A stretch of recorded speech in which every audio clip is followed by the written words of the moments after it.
दुनिया का सबसे प्रसिद्ध जहाज आरएमएस टाइटैनिक, जिसे अविनाशी कहा जाता था, किसी भी बाढ़, आपदा या भूकंप आए फिर भी ये जहाज कभी डूब नहीं सकता था।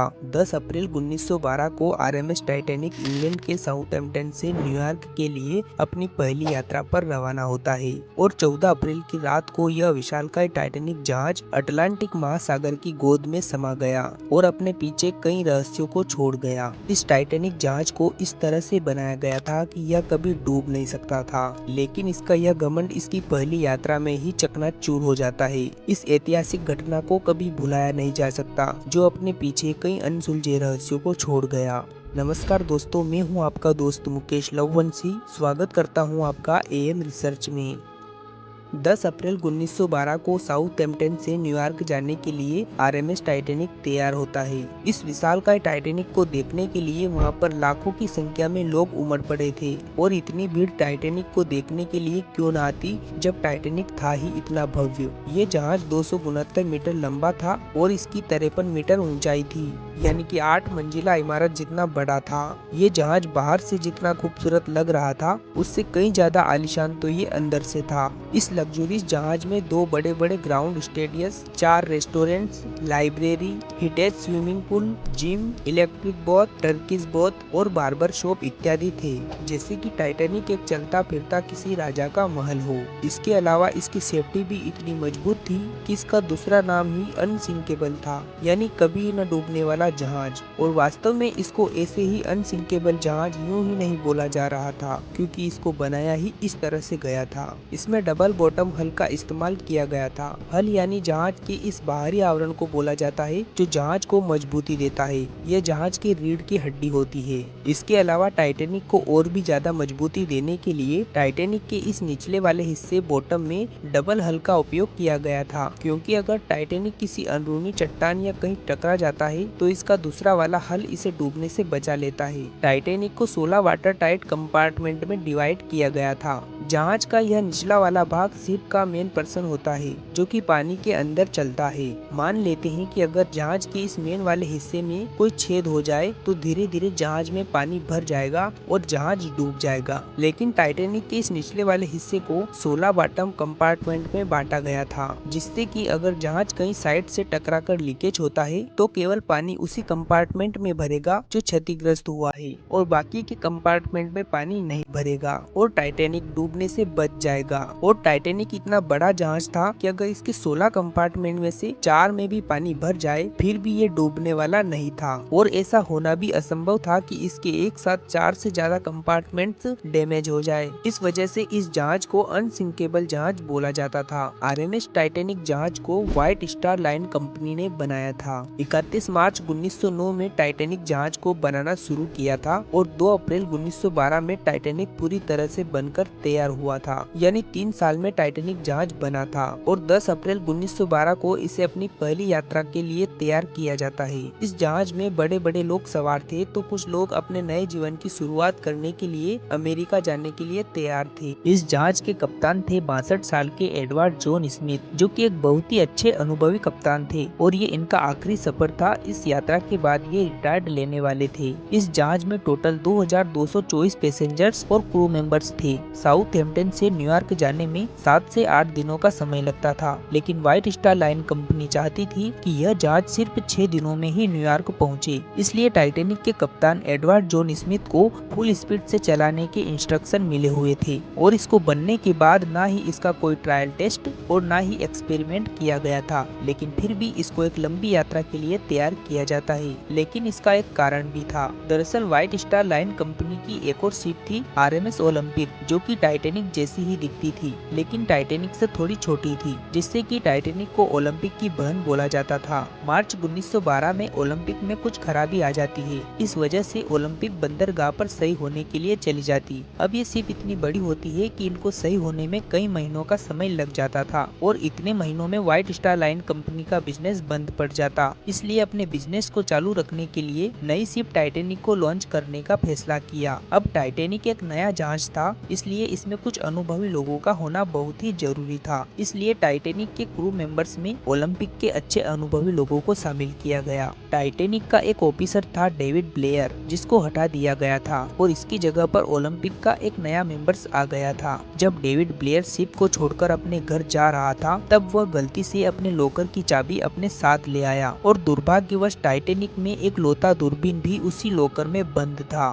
डेविड ब्लेयर के द्वारा की गई ये छोटी सी गलती आगे चलकर टाइटेनिक को डुबोने का कारण बनती है। अब वो घड़ी आ ही गई जब टाइटेनिक अपने पहले ऐतिहासिक सफर पर निकल पड़ता है। कैप्टन स्मिथ जानते थे कि साल के इन महीनों में समुद्र में बर्फ के बड़े बड़े आइसबर्ग मिलते हैं, इसलिए वो इस खतरे को टालने के लिए समुद्र के नॉर्थर्न रोड को छोड़कर साउथर्न रोड के इस लंबे रास्ते को चुना। आइसबर्ग यानी कि बर्फ के छोटे छोटे पहाड़ होते हैं। ये पहाड़ ग्लेशियर से टूटकर समुद्र की लहरों के साथ समुद्र में आ जाते हैं। लेकिन अच्छी बात यह भी होती है कि इन आइसबर्ग को अटलांटिक ओशियन में पहुँचते पहुँचते लगभग 2 साल लग जाते हैं और तब तक ये आइसबर्ग पिघलकर समुद्र के पानी में विलीन हो जाते हैं और जो आइसबर्ग बहुत ही बड़ा होता है वही अटलांटिक ओशियन के बीच में आ पाता है। इसलिए कैप्टन स्मिथ ने इस रास्ते को छोड़कर इससे दूर वाले रास्ते को चुना, जहाँ पर आइसबर्ग का खतरा ना के बराबर हो। उस समय इतनी खास टेक्नोलॉजी नहीं थी कि दूर से ही किसी खतरे को देख सके, इसलिए जहाज के सामने थोड़ी ऊंचाई पर एक लॉकआउट पॉइंट होता है। इस लॉकआउट पॉइंट में 2 लोग दूरबीन लेकर बैठे रहते हैं, जो दूर तक देखते रहते हैं कि जहाज के सामने किसी तरह की कोई अड़चन तो नहीं है। इसके अलावा जब समुद्र में ये जहाज चलते रहते हैं तो एक जहाज दूसरे जहाज को वायरलेस रेडियो के जरिए संदेश भेजते रहते हैं कि किस जगह क्या अड़चन है। जब टाइटेनिक आधे रास्ते पर था तब कोरोनिया शिप से आइसबर्ग के होने की पहली चेतावनी मिलती है। टाइटेनिक पर सीनियर ऑफिसर जैक फिलिप्स इस वायरलेस ऑपरेटर सिस्टम को ऑपरेट कर रहे थे और दूसरे जहाजों से आने वाले संदेश को सुन रहे थे। 14 अप्रैल 1912 को टाइटेनिक को आइसबर्ग होने की दूसरी चेतावनी मिलती है। वायरलेस ऑपरेटर जैक फिलिप्स इस चेतावनी के बारे में जहाज के कप्तान को बताते हैं।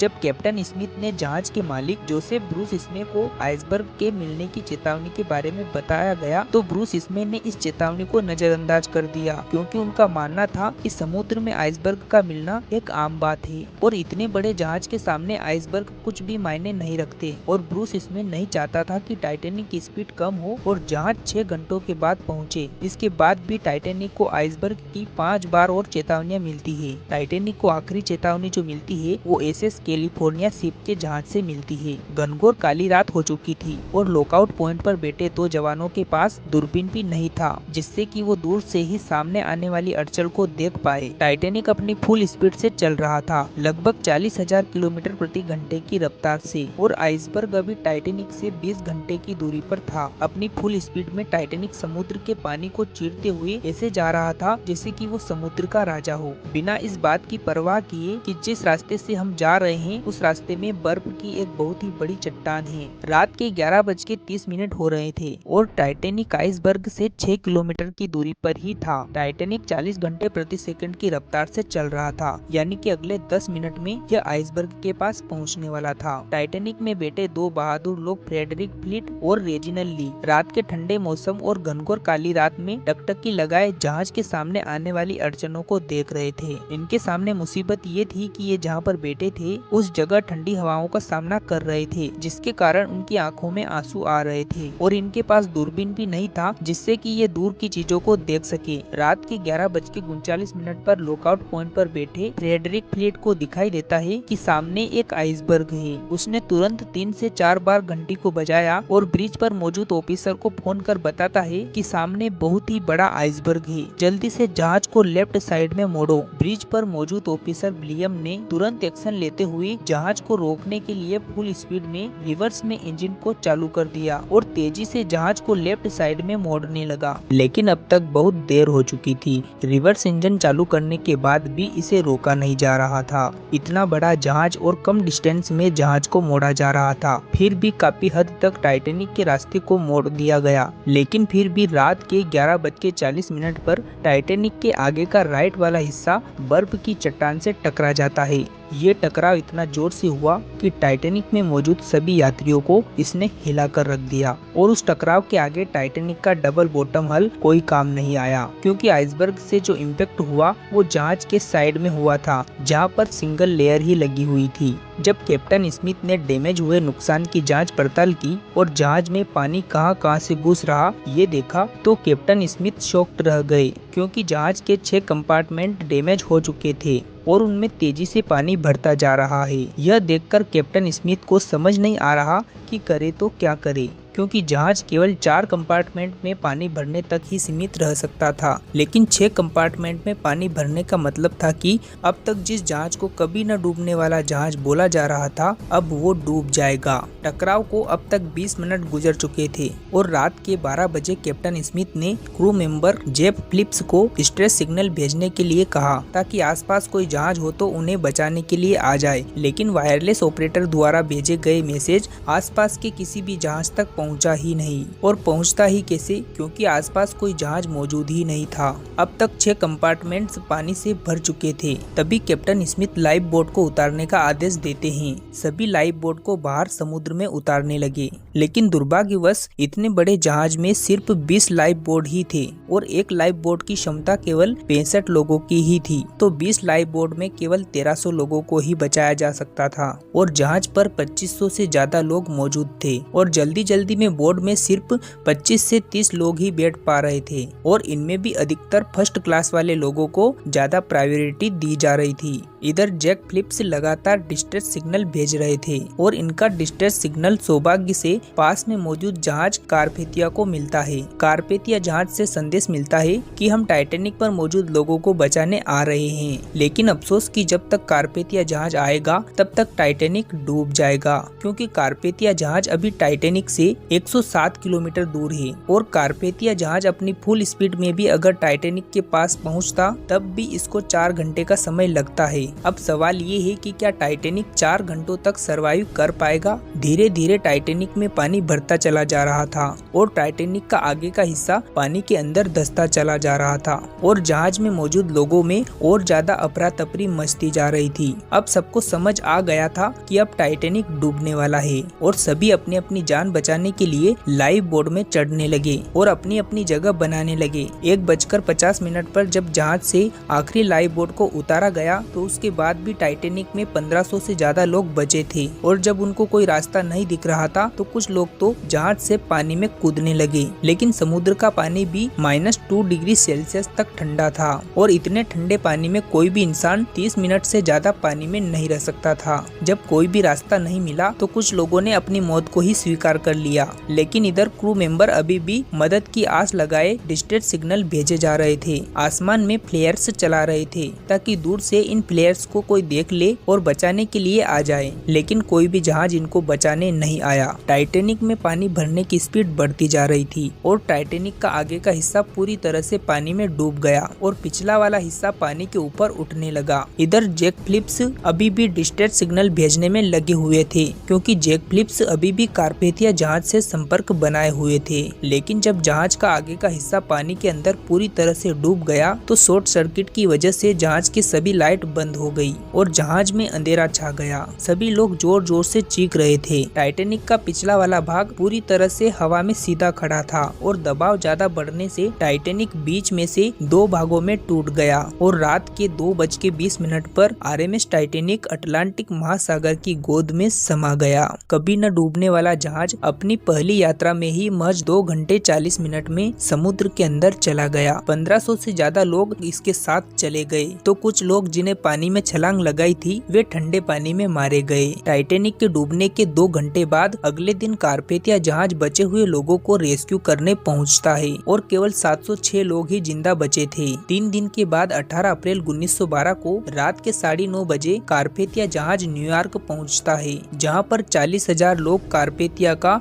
न्यूयॉर्क में इंतजार कर रहे होते हैं। इस हादसे ने ऐसे सवाल खड़े किए जिनका जवाब आज भी लोग खोज रहे हैं। जब इस हादसे की इन्वेस्टिगेशन की गई तो एक चौंकाने वाली बात सामने आई। जब टाइटैनिक डूबा था तो उस टाइटैनिक पर मौजूद हर एक व्यक्ति को बचाया जा सकता था, क्योंकि टाइटैनिक से सिर्फ 37 किलोमीटर दूर एक और जहाज मौजूद था जो समय पर आकर मदद कर सकता था। ये वही कैलिफोर्निया जहाज था जिसने आखिरी बार टाइटैनिक को आइसबर्ग होने की चेतावनी भेजी थी। लेकिन ऐसी भी क्या वजह रही होगी कि कैलिफोर्निया जहाज टाइटैनिक के डूबने का तमाशा देखता रहा, जबकि उसे आसमान में छोड़ी जाने वाली फ्लेयर्स भी दिखाई दे रही थी। तो जांच पड़ताल से ये पता चला कि समुद्र में आइसबर्ग के खतरों को देखते हुए कैलिफोर्निया जहाज ने आगे न बढ़ने का फैसला किया था और उन्होंने वायरलेस रेडियो को भी बंद कर दिया था, जिससे उन्होंने टाइटैनिक का कोई भी डिस्ट्रेस सिग्नल रिसीव ही न हो पाया। जब एसएस कैलिफोर्निया के क्रू ने टाइटैनिक से उड़ने वाले फ्लेयर्स को देखा तो उन्होंने कैलिफोर्निया के कप्तान स्टैनली लॉर्ड को इस बात की जानकारी भी दी। तब स्टैनली लॉर्ड ने अपने क्रू को टाइटैनिक पर संदेश भेजने को कहा, लेकिन टाइटैनिक पर इतनी हड़बड़ी से किसी ने भी कैलिफोर्निया से आ रही मार्सलेम सिग्नल को नहीं देखा। उस समय इस तरह के मार्स कोड से एक दूसरे जहाज को सिग्नल भेजते थे। काश अगर कैलिफोर्निया का रेडियो ऑन होता, टाइटैनिक से भेज रहे मैसेज को कैलिफोर्निया रिसीव कर पाता और टाइटैनिक के सभी लोगों को बचा लेता तो शायद उस घटना में इतनी जानें न जाती। इस हादसे के बाद रिसर्चर को ये समझ नहीं आ रहा था कि कभी न डूबने वाला जहाज आखिर कैसे डूब गया। इस सवाल का जवाब तब मिलता जब टाइटैनिक जहाज का मलबा मिले, लेकिन इतने बड़े अटलांटिक महासागर में टाइटैनिक का मलबा खोजना बहुत ही मुश्किल था। लेकिन फिर भी 70 सालों में खोजबीन करके सितंबर 1985 में टाइटैनिक की झलक देखने को मिली। अमेरिकन ओशियनग्राफर रॉबर्ट ब्लार्ट वो व्यक्ति थे जिन्होंने टाइटैनिक के मलबे को खोज निकाला था और टाइटैनिक पर की गई शोधों ने इस बात की पुष्टि कर दी कि आखिर ये जहाज क्यों डूबा। जब ओशियनग्राफर रॉबर्ट ने टाइटैनिक के मलबे को देखा तो टाइटैनिक समुद्र की गोद में 2 हिस्सों में बिखरा पड़ा है। जहाज का आगे का हिस्सा बहुत ही अच्छी कंडीशन में था, लेकिन पिछला वाला हिस्सा देखकर लग रहा था कि ये जहाज का हिस्सा ही नहीं है। और जब इस पर रिसर्च की गई तो पता चला कि जब टाइटैनिक को बनाया गया था तब टाइटैनिक के हल को मजबूती देने के लिए जो रिबर्ट्स लगाई गई थी वो स्टील की नहीं बल्कि कास्ट आयरन की थी, और कास्ट आयरन स्टील से नरम होता है। और टाइटैनिक आइसबर्ग से जिस जगह से टकराया उस जगह के रिबर्ट्स प्रेशर पड़ने से खुल गए और आपस में जुड़ी प्लेट अपनी जगह से फिसल गई और पानी को अंदर घुसने का रास्ता मिल गया। टाइटैनिक का मलबा आज भी समुद्र की गहराइयों में पड़ा है और ऐसा माना जा रहा है कि आने वाले कुछ सालों में टाइटैनिक समुद्र के पानी में विलीन हो जाएगा। टाइटैनिक की यह घटना वाकई में दिल दहला देने वाली थी।